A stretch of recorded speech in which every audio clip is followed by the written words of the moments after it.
Hey everyone, welcome to another masterclass where we discuss the critical details for astrophotography. And today we're discussing dark skies and how important they are for your astrophotography, especially for your planet coming up for any trips you have this summer. So if you don't know who I am, I'm Sam Groth, and I come on here every week and I offer courses and education on how to capture your astrophotography. Hopefully, we'll be having some exciting announcements about that pretty soon. But for now, we're gonna move into talking about dark skies right here. So let us share the Photoshop here, and then we will look at some pictures and see what you can expect looking in different directions. So, looking at this here, we have a picture of the Milky Way arch over some light pollution. So, as you can see here, if you look through any of my photos, this is having less detail than some of the photos that I post in the past. And so you can see that there is a major city over here.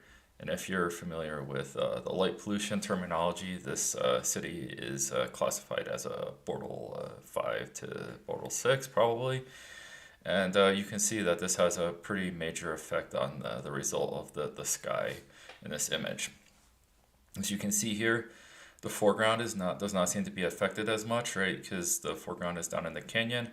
So there will be a little bit of light coming from the light pollution, but that will actually help you capture a better foreground if you have that. It just makes the sky capturing it very hard. And so you can see here that even though there was a big light pollution dome, it's not affecting the actual portion of the Milky Way arch here as much. So I was still able to get the full arch as well as keep the light pollution area blown out to like a minimum here. So this is one example of like how you can plan for your light pollution. So in this case, right, I knew there was going to be light pollution there. I based on my planning, like we discussed in the last two videos, I knew that the city was going to be towards the east mostly. I didn't know exactly where under the arch of the Milky Way would be, but I knew it was going to be sort of to the east and maybe a little bit to the north. So if you're not familiar in the mid latitudes in the U.S., this Milky Way arch is visible in the late at night during February, March, and April, and then as May, June, July, and mostly May and June are the best times. At the end of April, May, and June, as you start getting from midnight to like 10 p.m., you can capture this arch over the eastern horizon. So the left side of the image would be to the north. The right side of the image is down towards the south, where you see the Milky Way core and Ophiuchi, and a lot of these other well-known nebulas that go through the middle of the Milky Way here. So yeah, that's I guess that's just an idea of where we're looking in this image. So yeah, so this light pollution dome here, right? It doesn't destroy my image, but it definitely makes the capture a lot harder. And let's look at a raw image from this so you can get an idea. And then what we'll do is we'll look at another image without light pollution. We're going to compare the detail between the two images. So we over here, this is the single frame from the panorama. And you can see that there's a major light pollution dome here. And you can see that the area down by the horizon here is like completely blown out, but then as you move away from the horizon, you get to the Milky Way, you can see more detail. So you can see here, it's possible this exact frame. This frame is probably not from this arch, but it's a good example showing like what happens when the light pollution is going up into here. So this would have been taken a little bit earlier in the evening before the other Milky Way arch, but you can still see the frame here, very similar effect where you have the light dome here arching, and then you can see the vertical portion of the Milky Way here that is going across the image. And you can see as you go higher in the sky, the light pollution takes less of an effect. So as you move further up to shooting vertical, right, if you're not shooting a foreground, you might be able to still capture. That's why a lot of people are still able to capture deep sky astrophotography from like the middle of like a major city like Tokyo or LA or Chicago or something like that, because they're shooting straight up into the sky, and so all while the light pollution at the top of the sky in those areas is still quite bad actually, and really degrades your image quality. There's still enough clarity and with a telescope you're able to see through some of the light pollution. Now in a city with a wide field view like this, you would not be able to likely see almost any Milky Way, probably not anything at all. Like even if you're shooting straight into the sky, it'd be very unlikely for you to be able to capture any detail. And if you would, it'd be way more faded than even what you're seeing here. So yeah, so this is an example of when you're shooting towards a light pollution. But like I want to show a few other examples of when you're, so one here I want to show is where you're shooting away from light pollution. So this is a recent photo that I captured a couple weeks back down near Tucson area. And so this is on the east side of Tucson. It's a very similar photo. I'm shooting towards the east. I'm shooting the Milky Way. And you can see that there does not appear to be a light pollution dome. So while that's true, you can see, if you look at here, you can see that the detail is still not as strong, and there's a lot of background light gradient that is in this image compared to what we're going to look at in a minute here with an example where there is no light pollution. So this is better. So if I can recommend to you options of where to shoot, like if you're gonna go shoot in the Tucson area at the Saguaro National Park, if you want to shoot east, definitely don't go to the west park, because if you shoot from there, you're going to be even though there's like some mountains that might block some of the light, you're still going to be shooting directly into the light, and you're going to see a big light pollution dome like we saw in the first image that I was looking at and showing you here. So you can see this is a better example of what you might want to do if you're shooting towards the east, just the Milky Way.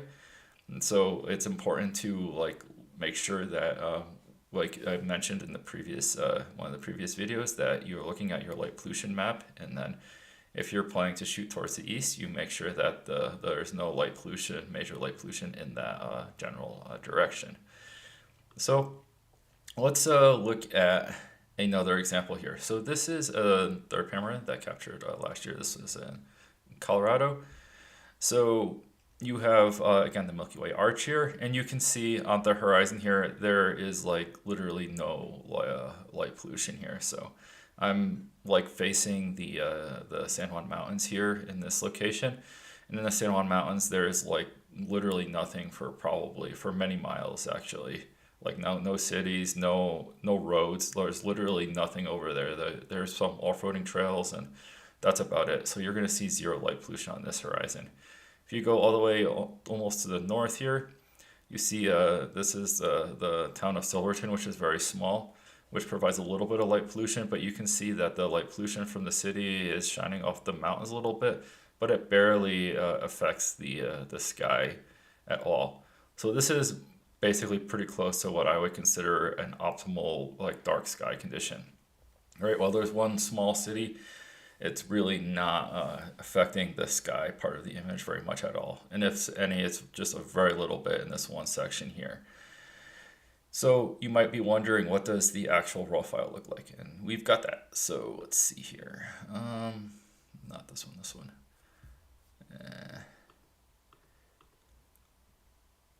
Let's see, is it this one? No. All right, no, this is the light polluted one. Sorry, I did not order my images. That is not good. It looks like, wait, I thought I was pretty sure I had a file open. All right, I did not open the file here. Let me find the file for you real quick. Give me 1 second here.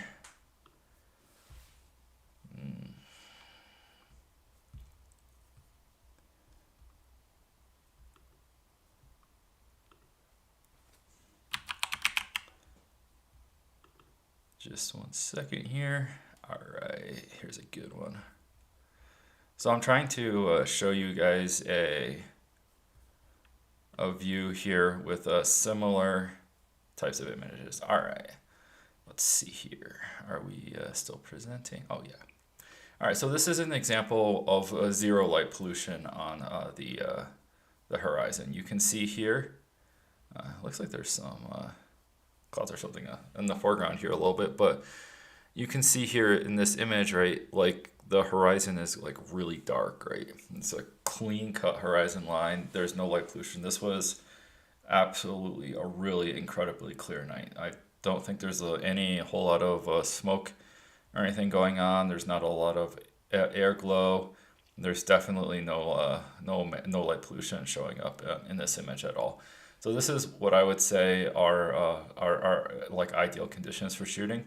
When you see raw data where you can see clear horizon line that's dark like this, and then your sky is able to see all of this detail without any processing. So with the other ones, as I showed you in the final images, you can still produce a lot of detail, but like on the editing, you have to make sure you're removing the gradients or dehazing or doing something to make sure that the Milky Way is really popping and showing a clear detail in the final image. With this, like the edit on this panorama with the full Milky Way arch here. This one was it was a very easy for me to edit. Here, where is this one again? This one. Yeah, this was so easy to edit. Literally, I just merged the sky panels for this panorama in the foreground. Since there was no light pollution, the sky, it probably took me like less than 30 minutes to edit like an 8 panel panorama for the sky and 8 panel panorama for the foreground, and then to merge them together, it was like probably 20 to 30 minutes or less, because the data was just so clean, because the conditions were just so perfect, both in the weather conditions and also in the lighting conditions. So yeah, so this is like an example of what's possible, right? So like optimally, right, you want to go to a place where there's light pollution not coming from anywhere. But if that's not possible for you, if you're trying to shoot the Milky Way, let's say you're trying to shoot the Milky Way core here, and you're not quite as ambitious as I am shooting entire panoramas quite yet, you're still trying to get the basics down, then make sure that when you're facing towards the south or the southeast in the early summer, or the southwest, and once you get to August through September, you want to definitely be shooting towards the southwest there, and make sure your planned locations don't have light pollution in those directions. So yeah, so definitely this is the goal. But if you can get to a location which is having light pollution behind you, that's even better than this one. And if you're shooting towards the light pollution, right, be aware that you're going to have to make adjustments with your camera settings. You're going to have to ensure that, like, in order for this and the whole image to not be completely blown out here, I think I'm capturing probably a quarter to an eighth as much light as far as like the exposure time, aperture, and shutter. Like, if you calculate the stops light, this is probably a 1/4 to 1/8 of the amount of light that I'm capturing with the optimal conditions that when I was out in this spot here out in the San Juan Mountains. So yeah, so that's kind of a rough idea of how different the exposures would be. I guess I could quickly maybe try to give you some of the settings here. So for just for your reference, this sky image here, right, that we're looking at with let's see here, this one here, right, where we got ideal conditions, we're able to not worry about light pollution or any other things giving off light in the sky. I'm able to capture, this was a 3200 ISO 13-second f/1.4 exposure. So this is showing a lot of detail, and I'm able to capture a long exposure with really high ISO settings without blowing it out. And if we go over and look at here, let me check the settings on the other one for you. Here, the settings I was using for the other sky photo we're looking at, those are f over 1.4, 10 seconds, and 1600 ISO. Yeah. All right. Here, I think let's look at the ones that I actually use for probably used here. Let's see. I can give you exact settings for that. All right. The exact settings for this, it's actually half the light. So it's f over 1.4, 13 seconds, and ISO 800 for the light polluted Milky Way here. This one here. So you can see that there's a pretty major difference. What did I? It's not. It's 1/1/2. I can't do math. It's 1/4. It's 1/4 the amount of exposure as far as the ISO goes. So you can see that there's a major difference between the actual ability to shooting into a light polluted area versus not shooting into light polluted area. Again, when you're the other image here where we're shooting away from the light pollution, but there's still a good amount of light pollution, the settings, I can tell you the settings on that one too, but it's going to be somewhere in between the two that we just looked at. So let's see here. And all right, so the settings for that one. So this was a tracked shot actually. You may not be able to tell, but that one was f2.8, 60 seconds, and ISO 800. So not a directly comparable image, but this is still again capturing a lot more light. So you can see that there's a huge difference between the amount of light you can capture if you're shooting into light pollution versus shooting away from light pollution. So yeah, hopefully these settings are a helpful reference to you. I think for right now we're probably gonna wrap it up. I think these hopefully these details are helpful to you. What happened to my presentation? Doesn't look like I'm sharing anything. Let me check on that.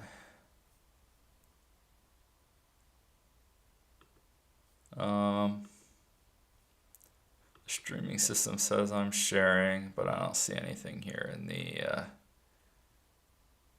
All right, there we go. Oh, just shifted over when I moved it. All right, sorry about that. I'm getting distracted because my setup is slightly delayed here. All right, so now that we've covered that, I think hopefully you have a good basis for understanding why you would want to shoot under dark skies facing away from any light pollution. And if you have any other questions, feel free to leave them in the comments or in the chat. As always, you can find more information down in my school community, which is linked down below. Also, I wanted to mention there's an interview. I'll probably put the link down in the description as well. I did an interview with this guy, Bill, from Astro Vagabond. He was looking for people to interview for his YouTube channel. So he does deep sky astrophotography. So if you're into that sort of thing and you want to learn a little bit about my deep sky astro setup and how that works, I had a pretty good discussion with him. So I'll also make sure that is linked down in the description. But yeah, it was just a really great discussion, and hope that you guys can enjoy it as well. You should follow Bill as well. He has a couple accounts, and he's starting to get into shooting some Milky Way photography. He does. He's trying to set up some panoramas that are going to be similar to mine, but he's shooting with a different type of setup. So if you're looking to reference a different setup than what I use, then you can go and go follow him. But yeah, so maybe one of these days I'll show you how I go through my Milky Way panoramas and capture them, what equipment I'm using, and my process. Let me know in the comments if that's something you're interested in. But again,